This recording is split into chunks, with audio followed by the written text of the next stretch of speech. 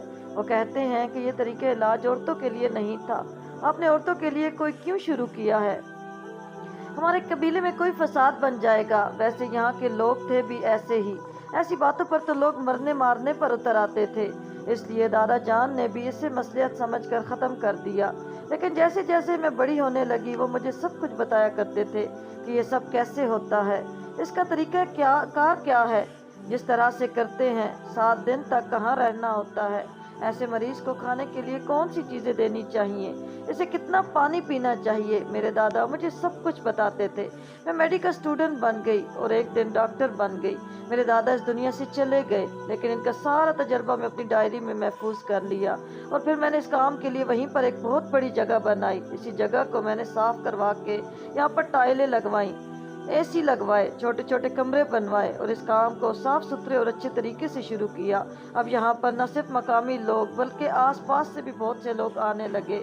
وہ 7 دن کے لیے اپنے آپ کو ہمارے پاس جمع کروا لیتے ہیں، اور ہم ان سے اس کام کے پیسے بھی لیتے اور ان سب کی مدد بھی کرتے۔ اور ایسا کوئی مریض آتا جو پیسے نہیں دے پاتا تو ہم اس سے پیسے بھی نہیں لیتے تھے۔ اور یہ دیکھ کر میں واقعی حیران تھی کہ جو کام بڑی بڑی دوائیں نہ کر سکتی تھی وہ کام اس طریقے سے ہو جاتا تھا۔ لوگ واقعی کہتے تھے کہ ہمیں ایسا لگتا ہے کہ ہمارے سارے مسئلے حل ہو گئے ہیں۔ میرے گھر والوں نے میری بہت مخالفت کی، مجھے کہا کہ میں یہ کام نہیں کروں، لیکن مجھے میرے دادا کی روایت کو لے کر چلنا تھا۔ میرے گھر والوں نے تو مجھے اس کام کے لیے پیسے دینے سے بھی انکار کر دیا، لیکن پھر پتہ چلا کہ میرے دادا اپنے حصے کی ساری جائیداد میرے نام کر کے چلے گئے تھے۔ حالانکہ ان کے 7 پوتے بھی تھے، لیکن شاید وہ جانتے تھے کہ میں اس طرف چلی جاؤں گی۔ انہیں پیسوں سے نہیں، میرا یہ چھوٹا سا کام شروع کیا تھا، اور بے شک لوگوں کا فائدہ بھی ہو رہا تھا۔ جب اس سے لوگوں کو فائدہ مل رہا تھا تو عمل کو روکنا نہیں چاہیے تھا۔ کچھ لوگ آج بھی اس کو برا سمجھتے ہیں، اس کے بارے میں باتیں کرتے ہیں، کیونکہ یہ کوئی غلط کام نہیں ہے۔ طریقہ علاج تو اس سے بھی خطرناک اور عجیب و غریب قسم کے ہوتے ہیں، یہ تو کچھ بھی نہیں۔ لیکن سب سے اچھی بات یہ ہے کہ جس چیز سے میں اتنی بری طرح ڈر گئی تھی کہ 7 سے 8 دن تک میری حالت غیر ہو گئی تھی، آج وہی میرا ذریعہ معاش بھی ہے، اور اس سے مجھ سے خوشی بھی ملتی ہے اور سکون بھی، اور میں اس سے بہت زیادہ مطمئن ہوں۔